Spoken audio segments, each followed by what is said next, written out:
Kembali di Rakyat Bersuara, tadi saya masih sedikit kemudian ingin bertanya kepada Om Anjas, tapi sebelum ke Om Anjas ke Pak Nurdin dulu. Pak Nurdin tadi sebut-sebut, kalau 70-an, tahun 60-an itu luar biasa tadi. Lawan Manchester United 0-0, betul ya Om Anjas ya?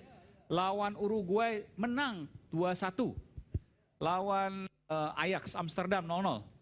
Oke. Sekarang Bang Aiman, ini saya pengen nanya ke Ya, Bung Anjas. silakan. Ini kan selama ini kita ini dinabobokan oleh mitos bahwa Indonesia zaman dulu hebat banget. Oke. Lawan Rusia, lawan Uni Soviet kita bisa tahan semua. Tapi kenapa Indonesia itu nggak pernah lolos Olimpiade, nggak pernah lolos Piala Dunia? Oke. Yang lolos Korea Utara, Korea Selatan. Jadi ini kami anak-anak muda sekarang ini semacam, ini benar nggak sih dulu kita hebat? Kok nggak pernah lolos Piala Dunia gitu loh. Nah, kalau yang Om Anjas katakan itu mungkin level pertandingan persahabatan lawan Manchester United. Ya kan era komunikasi sekarang terbuka, kita bisa tahu gitu kan. Jadi sebenarnya kehebatan timnas Indonesia di masa lampau itu juga debatable. Dia bisa berupa mitos atau memang saya sampai sekarang itu membayangkan seorang Ramang itu, wah katanya kayak Pele, katanya kayak Eusebio. Tapi kenapa nggak bisa membawa Indonesia ke Piala Dunia gitu loh. Nggak bisa tampil di Piala Dunia 66, nggak bisa tampil Piala Dunia 70. Kalau Indonesia sedemikian mendominasinya Asia lebih hebat daripada Jepang, Korea, yang lolos Korea Selatan. Betul. Oke. Bagi saya, sepak bola Indonesia ini justru sekarang ini yang luar biasa. Kita bisa lolos semifinal U23 itu bukan hal yang kaleng-kaleng gitu loh. Jadi saya pikir inilah masa keemasan sepak bola. Sekarang saya tanya Manda. Iya. Pak Taun Sintayong ngelatih ada goal getter kita nggak? Ya. Tunjukkan goal getter kita siapa? Ya, kan saya nggak dalam konteks nanya goal getter. Anda tunjukkan, kan dia bilang hebat. Coba tunjukkan sama saya goal getternya mana? Nah sekarang saya tanya balik kepada Bapak, kita pernah punya almarhum Ricky Yakobi, katanya Kurniawan Dwi Julianto hebat. Pernah nggak mereka di masanya bawa Piala Asia ke semifinal Indonesia? Nggak pernah juga bos. Bukan, ini aspek, Anda nggak lihat pertandingan-pertandingan.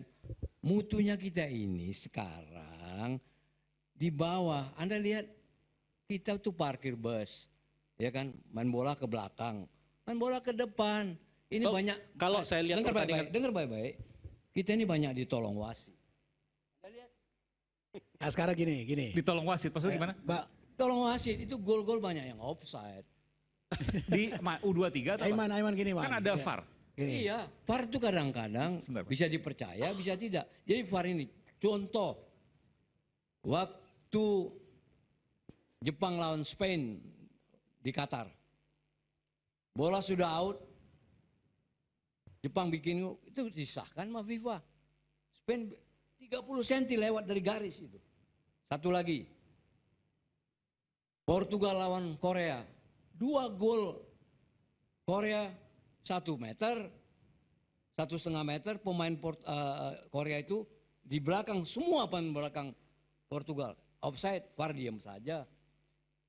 Boval di tackle sama Fernandes waktu Maroko lawan Prancis, menit ke-8. VAR tidak tiup. Waktu Mbappe bikin gol sama Argentina, gol kedua, ketiga. Mbappe volley bola itu 1 meter di belakang semua pemain Argentina. Jadi VAR ini juga pun tidak bisa dipercaya. Dan Indonesia diuntungkan oleh kejadian-kejadian itu. Ya, Ada banyak. Kalau Indonesia waktu main sama... Contohnya mana? Mungkin Om Anjas punya data. Misalnya offside tapi tetap dianggap gol misalnya. Saya lihat waktu pertandingan apa ya? Korea. Oke. Korea diam saja karena itu gol, dia bilang offside yang pertama.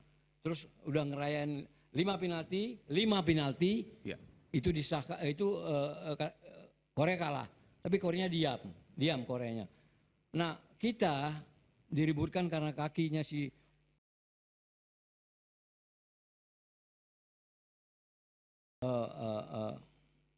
Sananta 30 cm. Di dalam peraturan sepak bola, orang sejajar aja sama pertahanan itu offside. Sejajar pertahanan Sejajar offside. saja offside. Jadi kita itu kita ribut masalah itu. Satu lagi, itu kada orang si Ricky Ridho nendang kaki itu kartu merah. Nggak boleh itu, nggak boleh. Jadi banyak kita dibantu. Ricky Ridho bukan udah kartu merah dia? Kena kartu merah sama siapa ya? Dia kena kartu merah ya. Artinya sudah wasit waktu itu sudah berlaku benar dong, tidak diuntungkan, Saya pikir tidak itu menguntungkan benar. Indonesia. Dia nggak anu. Oke. Terus ini yang pertandingan saya minta ini diberitakan tidak tertutup karena di dalam satu Ini pertandingan. yang nanti di Indonesia Gini ya? Ya, lawan Gini ini. Jadi saya minta itu supaya itu terbuka. Terbuka karena apa? 25 yang ada di dalam lapangan itu Iya. kelihatan gestur tubuhnya kalau dia berbohong. Makanya saya minta ini pertandingan selalu terbuka. Maksudnya curiga sepak bola gajah atau gimana? Enggak, bukan saya curiga sepak bola gajah. Terbuka dan kita melihat bagaimana pertandingan itu. Karena yang diutamakan itu adalah kejujuran di dalam pertandingan. Prestasi itu dicapai harus dengan jujur. Saya minta begitu. Bukan saya tetap saya mau Indonesia menang, tapi Pasti. dengan yang benar. Nah, problem kita ini sekarang masalah yang gini nih. Ya. Ini gini nih, dia selevel Mali. Mainnya petarung, lari sepanjang pertandingan, badan besar-besar. Jadi anak-anak PSSI ini mesti pintar. Pintarnya gimana? Coba pergunakan one touch-nya, satu sentuhan. Satu sentuhan, hadapin dia juga dengan bertarung. Jangan diam. Harus bertarung.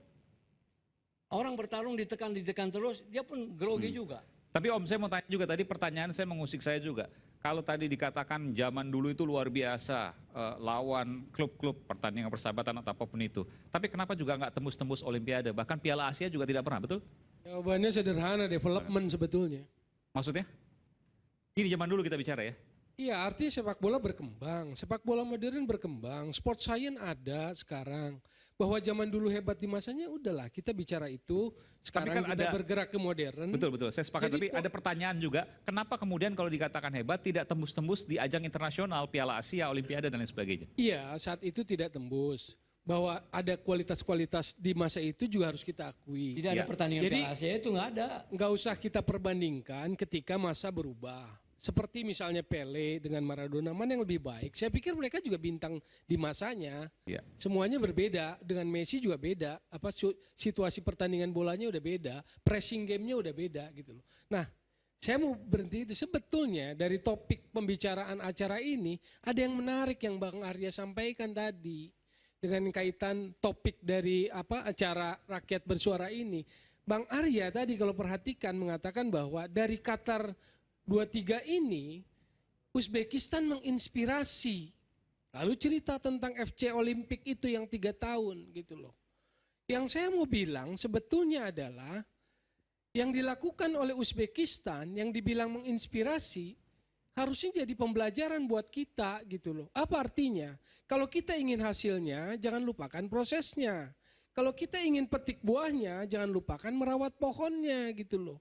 Nah itu dilakukan oleh Uzbekistan. Uzbekistan bukan cuma 3 tahun ini bina sepak bola sehingga kemudian kemarin dia bisa ke final kalahin kita. Kita dieksploitasi sama Uzbekistan. Silent stress kita atau kelemahan kita itu kebongkar sama Uzbekistan gitu loh. Nah sekarang saya mau Tahunya dari mana tuh Uzbekistan? Kok bisa membaca kita, kelemahan kita? Sekarang saya gampang. Apa kelebihan tim kita? Counter attack. Gol kita banyak dari counter attack. Tapi di mana kelemahan kita? Counter attack juga. Dan itu berhasil dia bongkar. Nomor 10 kaptennya main di babak kedua. Nomor 19 strikernya main di babak kedua. Karena dia punya kedalaman dan dia simpan taruh. Jadi dia punya kartu-kartu saat main itu. Dia bombardir pertahanannya Iya, karena itu. karena adalah dalam kekuatan sepak kita. bola modern pergantian pemain itu adalah bagian dari taktikal. Ya. Bukan 11 aja yang main, tetapi dia punya pilihan, bisa jadi 14, bisa jadi 15. Itulah taktikal sepak bola modern. Anda mau mengatakan ini bahwa Uzbekistan butuh waktu. Poin yang saya mau tanpa sampaikan naturalisasi, gitu. dari memperdalam apa yang Bang Arya bilang tadi adalah Uzbekistan merdeka tahun 91 pecahan Uni Soviet. 93 masuk FIFA dan AFC. 94 dia udah juara Asian Games. Dia punya dasar sepak bola yang kuat. Itu satu. Di U23 Asia 2018 dia juara final lawan Vietnam. 2020 dia nomor 4 semifinal. 2022 dia runner up kalah sama Arab. 2024 dia final lagi. Berarti dalam kurun waktu 2018 sampai 2024 dia konsisten membangun sepak bola. Salah satunya triggernya yang dibilang oleh Bang Arya tadi. Mereka ini dipersiapkan 3 tahun Olimpik yang untuk 2024. Tapi di luar itu, di luar yang 3 tahun, dia berproses. Jadi intinya, naturalisasi boleh nggak? Boleh dalam konteks akselerasi. Tapi hakikatnya tetap itu tadi, membangun dari bawah. Lewat kompetisinya. Kalau kita ingin petik buahnya, rawatlah pohonnya. Apa pohon sepak bola itu? Kompetisinya. Ini pekerjaan rumah buat siapa? Federasi. Karena dialah lembaga otoritas tertinggi untuk mengelola sepak bola Indonesia. Kalau saya mengingatkan itu, saya lebih mengingatkan federasi. Gitu loh. Jadi naturalisasi itu akselerasi. Tadi Bang Arya cerita kebutuhan timnas, betul. Yang saya mau ingatkan adalah yang diprioritaskan hasil itu yang senior. Maka wajar di situ naturalisasi. Tapi kewajarannya kita ukur dengan strategi sepak bola, pembangunan sepak bola kita. Berapa banyak naturalisasi gitu loh. Kenapa muncul pertanyaan berapa banyak? Karena nanti ada rasa yang terusik kita sebagai insan bola. Kalau Rizky Ridho kita main, lihat main, Hernando Ari, Witan Sulaiman berkontribusi, maka ada rasa kita punya saham sepak bola. Orang bola Indonesia itu merasa gue punya saham pada sepak bola itu lewat Rizky Ridho yang besar di Persebaya. Lewat Witan misalnya gitu, lewat Hernando Ari yang besar di Persebaya, ada saham sepak bola, paham nggak? Tapi ketika lihat yang datang dari akselerasi, langsung di elit, langsung di puncak, itu mereka besar di sepak bola mereka gitu. Saham bola kita nggak ada, kalau mau bilang, paham nggak? Jadi kita bukan dalam posisi, makanya saya selalu terganggu dengan pertanyaan dangkal, Anda pro, Anda anti gitu loh. Kalau awam boleh ditanya begitu. Saya pengamat bola dari dulu, gitu loh. Jadi silahkan aja, tapi strategi pembangunan sepak bolanya bagaimana? Kompetisinya gimana? Pembinaan usia mudanya gimana? Bukan itu berdiri sendiri, ada faktor-faktor yang menjadi pertimbangan. Iya. Saya ke Bung Arya, silakan. Nanti ke Pak Nurdin. Sorry, tambahan. Kalau yang 17, U20 itu konsepnya, filosofinya Piala Dunia itu development. Maka kalau kita perhatikan, Jerman itu baru kemarin juara Piala Dunia U17. Tapi seniornya kan keren dia. Udah 4 kan? Karena dia nggak lihat itu final. Mereka mau incarnya yang utama. Karena abis itu pemain 17 itu pada gede tuh di Bundesliga. Pada matang oleh kompetisinya. Baru nanti mereka dapat juara di senior. Jadi U17 itu baru kemarin Jerman itu. Karena mereka menganggap negara-negara maju itu development. Dan konsep FIFA pada Piala Dunia U17-20 itu adalah development. Jadi yang didorong tuh itu. Pesan yang didorong dalam pesan sepak bola itu, develop lah. Masing-masing negaraku, negara anggota FIFA, bangunlah sepak bolamu, gitu. Bahwa di atas naturalisasi, oke, fine. Tapi itu pun dan akan menimbulkan pertanyaan-pertanyaan. Seberapa banyak, bagaimana dengan kompetisinya dan sebagainya. Karena itu tadi yang Bang Arya sendiri cerita. Uzbekistan itu menginspirasi. Kenapa? Karena dia merawat pohonnya. Maka dia memetik buahnya. Oke, silakan. Nah, justru kalau kita sebenarnya nggak perlu lagi dipertentangkan antara dia apakah naturalisasi atau enggak. Karena tadi kita punya kebutuhan 150 orang tadi. Jangan lagi dipertentangkan. Justru kalau kita pertentangkan, itulah yang jadi nanti ada terus pertempuran-pertempuran, perpecahan. Dan nanti dibilang bahwa tuh lihat naturalisasi, tuh lihat lokal, lihat ini. Jangan lagi.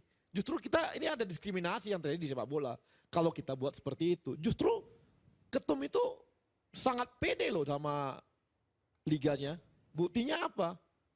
Kemarin waktu ke Piala Asia kan dia stop itu liganya untuk dapatkan pemain. Itu bukti bahwa ketum itu percaya sama kualitas liganya. Makanya dia tarik tuh. Berarti stigma lokal pride itu runtuh ya? Ya nggak ada, jangan lagi. Top. Jangan lagi kita punya seperti itu.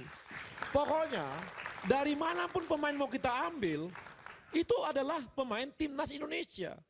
Udah kita hentikan perdebatan itu. Nah, sekarang tinggal kita cari dari mana sumber-sumbernya.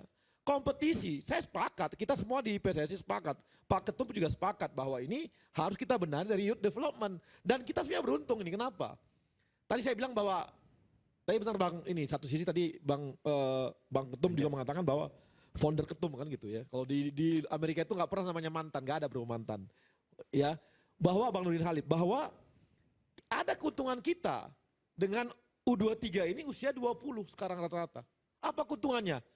Kalau nanti dia main tuh U23 berikutnya, masih bisa bos. Dan dia akan lebih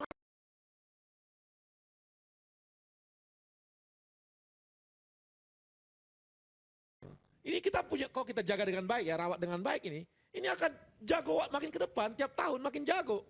Harusnya makin jago, apalagi timnas senior dengan rata-rata 23. Artinya dia masih punya ruang sampai 5 tahun ke depan, sampai usia 28, dia makin matang dalam permainan.